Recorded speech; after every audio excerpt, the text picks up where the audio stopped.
Alors cette rencontre...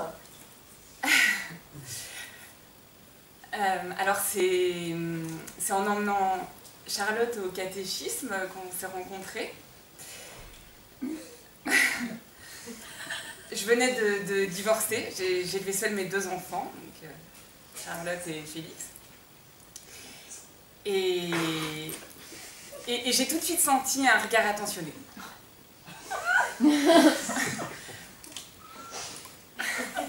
À cette époque-là de ma vie, j'avais vraiment besoin d'une écoute bienveillante, sans jugement.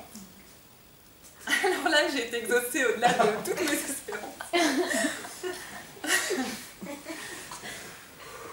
On se vous voyait. Je me sentais en sécurité près de lui. Ah, c'était le début des papillons. Ah non, au début, il n'y avait pas du tout d'arrière-pensée, parce que pour moi, un prêtre, c'était asexué. Et ensuite, comment Alors, en fait, ça a duré comme ça pendant des années. Une relation forte, hein, et amicale, chaste. Et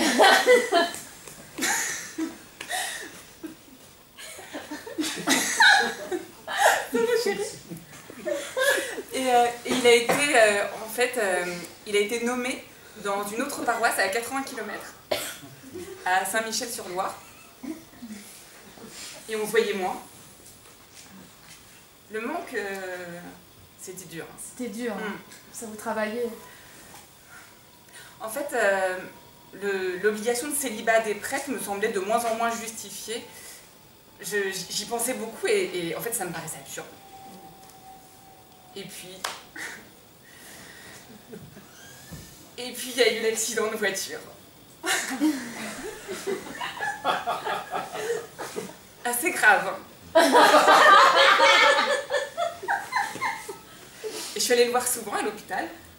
Très souvent, hein, même tout le temps. Et là j'ai osé lui proposer de venir faire sa convalescence à la maison. Et il a accepté.